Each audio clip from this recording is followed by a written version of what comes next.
కాకా నమస్తేనే. నమస్తే. మంచిగా ఉన్నావా? మంచిగా ఉన్నా. అయితే ప్రధాని మోదీ అదాని ఒకటి అని రేవంత్ రెడ్డి అంటున్నాడు. మొత్తం దేశాన్ని దోషి అదానికి పెడుతున్నాడు అని అంటున్నాడు రేవంత్ రెడ్డి. అయితే దాంట్లో ఎంతవరకు నిజం ఉన్నది, మీరేమనుకుంటారు అసలు? ఏమో అది నిజం ఎంతనో అబద్ధం ఎంతనో మాకు తెలియదు. అది అయితే అబద్ధమని అనుకుంటున్నాం మేమైతే. అయితే అదాని మీద కేసు కూడా అయింది బయట యూఎస్లో ఇట్లా. సో అన్ని కాంట్రాక్ట్లు క్యాన్సిల్ చేసుకోవాలి, అదానితో ఒప్పందాలన్నీ క్యాన్సిల్ చేసుకోవాలని రేవంత్ రెడ్డి గట్టిగా అంటున్నాడు. మీరేమనుకుంటారు? కరెక్టే చెప్పింది కదా రేవంత్ రెడ్డి, చెప్పేది కరెక్టే కదా.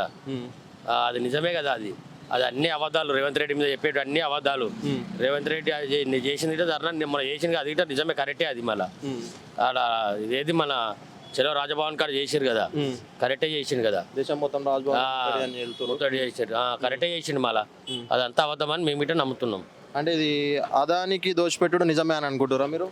మళ్ళీ అది నిజమే అనుకుంటా. మళ్ళీ రేవంత్ రెడ్డి మీద ఎందుకు అట్లా నిందలేశారు?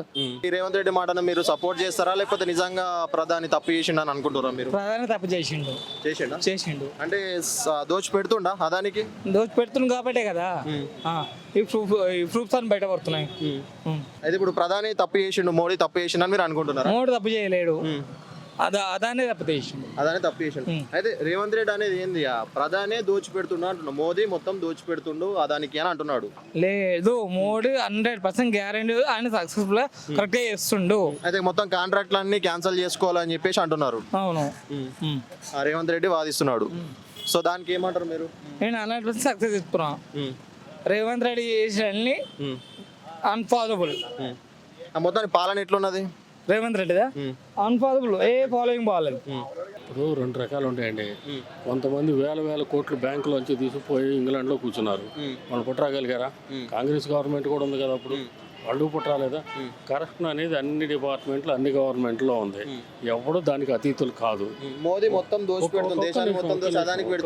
మోదీని ఏం చేసుకుంటాడు? మోదీ ఏం చేయండి, పిల్లలు ఉన్నారు ఏం చేసుకుంటాడు? Modi is not a corrupted. ఇప్పుడు ఇందాక నేను చెప్పాను చూడండి, రెవెన్యూ డిపార్ట్మెంట్ పక్క వాళ్ళు కరప్టెడ్ అయితే అయి ఉండొచ్చు. Modi is not a corrupted. ఇప్పుడు యూఎస్లో ఇట్లా కేసు అయింది అదాని మీద. అయితే మొత్తం దోషి పెడుతున్నాడు, కాంట్రాక్టులు క్యాన్సిల్ చేసుకోవాలి అని చెప్పేసి ఆయన సపోర్ట్ చేయొద్దు అని అంటున్నారు. నిన్నటి దాకా కాళేశ్వరంలో అది తినేశారు, ఎలక్ట్రికల్ తినేశారు, అది తినేశారు అని కూడా పెట్టాడు. ఎలక్షన్ ముందు ఎన్ని తిట్టాడో మనకు తెలుసు. ఎలక్షన్ అయినాక అసెంబ్లీలో ఎన్ని మాట్లాడో తెలుసు. మరి సంవత్సరం నుంచి యాక్షన్ ఎందుకు తీసుకోలేదు? నేను కూడా తీసుకోవాలి కదా. నేననే ముందు అవతల వాళ్ళనే ముందు నేనేం చేస్తున్నాననే చూడాలి. అది కరెక్ట్ కాదు. అది Adani is corrupted, no doubt. Okay, Adani కాదు, అందరూ అంతే. కార్పొరేటెడ్ కంపెనీలు అందరూ అంతే. ఇప్పుడు ఎందుకు ఎలక్ట్రికల్ డిపార్ట్మెంట్ ఉంది, మనకు 400-500 బిల్లు వచ్చింది అనుకో, మనం కట్టకపోతే 25వ తారీఖు వచ్చి పీకేస్తాడు. పెద్ద ఇండస్ట్రీ వాడు ₹1 కోటి కట్టకపోయినా ఆయన పీకడం. అది ఎక్కడ ఉంది కరప్షన్? అది ఎక్కడ ఉంది ప్రాబ్లం? అది బ్యూరోక్రాట్స్ అంతే. ఇద్దరు పైన ఉండే వాళ్ళు అందరూ బాగుంటారు. ఎప్పుడు ప్రాబ్లం వల్ల కింద ఉండే వాళ్ళకే అంతే. రెవెన్యూ డిపార్ట్మెంట్లో కూడా ఆఫీసర్స్ అందరూ బాగుంటారు, కింద వాళ్ళు బలిగారు. సామాన్యులకు మాత్రమే ప్రాబ్లమ్స్ అంటారు. ఎక్కడైనా అది, ఏ గవర్నమెంట్ అయినా అది. ప్రధాని తప్పు చేస్తాడని మీరు అనుకుంటారా? నరేంద్ర మోదీ తప్పు చేయడు. అంటే ఇప్పుడు రేవంత్ రెడ్డి అనేది ఉత్తారోపణలే అంతే అంతే, ఒట్టిగానే పని చెప్పుకోం. అదే అని వచ్చి రేవంత్ రెడ్డి గిట ఏమన్నా ఇచ్చిండు ఉన్నది కదా అన్న అంటున్నారు కదా. అంటే వీళ్ళ ఇద్దరు దోస్తులు అంటున్నారు కదా, మరి అది కూడా డిక్లేర్ కావాల్సి ఉంది. ఇప్పుడు రాజ్భవన్ లో ముట్టడికి కాంగ్రెస్ నిన్న రోడ్ ఎక్కిండు కదా రేవంత్ రెడ్డి. అవును, మరి ఒక సీఎం నుండి రోడ్ ఎక్కుడు ఎంతవరకు కరెక్ట్? అట్లా అది ప్రజల కోసం ఆయన రోడ్ ఎక్కాలి, కానీ తను రోడ్ ఎక్కడం కరెక్ట్ కాదు కదన్న. అయితే మీరేమనుకుంటారు? ప్రధానమంత్రి మోదీ తప్పు చేస్తాడు అనుకుంటారా? మీరు ఎట్లా అనుకుంటారు? ఆయన వ్యక్తిత్వం గురించి మీరు ఎట్లా చూస్తున్నారు? తప్పు చేయడు అనిపిస్తుంది అన్న. కావాలని రేవంత్ రెడ్డి టార్గెట్ చేస్తున్నా అనుకుంటున్నారా? రేవంత్ రెడ్డి లేనిపోని మాటలు చెప్తున్నా అనుకుంటుండొచ్చు. ప్రధాని ఎందుకు దోషి పెడతాడు? ప్రధానికి ఏమో అవసరం దోషి పెట్టడానికి? రేవంత్ రెడ్డి అంటున్నాడు రాజ్భవన్ లో ముట్టడి కూడా చేస్తారు కదా వాళ్ళు. చేస్తారు, కానీ దేశాన్ని బాగుపరచాలనే ఉద్దేశంతో ప్రధానమంత్రి ఉన్నాడు. అంతేగాని వాళ్ళని అరెస్ట్ చేయాలి, వీళ్ళని అరెస్ట్ చేయాలని ఉండదు కదా. అయితే అదాని మీద యూఎస్ లో ఇట్లా కేసులు అయినాయి. అది అక్కడ దేశానికి సంబంధించి మనకి ఇక్కడ కూడా కాంట్రాక్ట్లన్నీ రద్దు చేయాలి, సపోర్ట్ చేయొద్దు అని చెప్పేసి రేవంత్ రెడ్డి. ఎవరైనా కాంట్రాక్టులు తీసుకోవాలంటే లీగల్గా ఉంటారు, లీగల్ ప్రాసెస్ ప్రకారం పోతారు. అంత గుడ్డిగా అయితే నమ్మియ్యారు కదా డబ్బులు తీసుకొని. మోదీ విషయంలో ఏమనుకుంటారు? మోదీ తప్పు చేస్తాడు అనుకుంటారా, చేయడం అనుకుంటారు? మోడీ అయితే తప్పు చేయడమే మా భావన. ఎందుకంటే దేశాన్ని ఇంతకు ముందటి కంటే ఇప్పటికీ అభివృద్ధిలో మనం అందరం చూస్తున్నాం.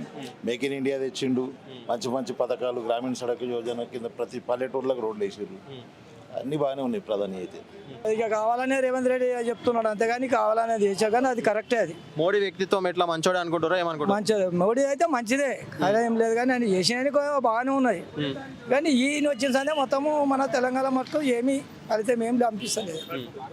పదాన్ని అనుకున్నది లక్షల కోట్లకు అధిపతి. అతని దేశంలో ప్రపంచంలోనే వాళ్ళు చేసేది పెద్ద పెద్ద బిజినెస్లు. కాకపోతే రూల్స్ ప్రకారం పోతే ఇండియా కూడా బాగుపడుతుందని ప్రధానమంత్రి ఆలోచన. అది అంటే ప్రధాని తప్పు చేసిండు అనుకుంటారా చేయలేడు అనుకుంటారా? తప్పు చేయడు ప్రధాని, అసలు తప్పు చేయడు. మోడీ రేవంత్ రెడ్డి ఆరోపణ చేస్తున్నాడు కదా, రాజ్భవన్ లో ముట్టడి కూడా చేస్తారు కదా వాళ్ళు. రేవంత్ ఏస్ట్ అబ్బా, ఏం మాట్లాడినా ఏస్ట్ పుటకో కణం మార్చే రేవంత్ రెడ్డి అనుకోకుండా సీఎం సీట్ దొరికింది. కానీ ఆ పార్టీలో మంచి తెలివిమంతులు ఉంటే సీఎం కాదు, ఎమ్మెల్యే సీటు కూడా అతనికి వచ్చేది కాదు.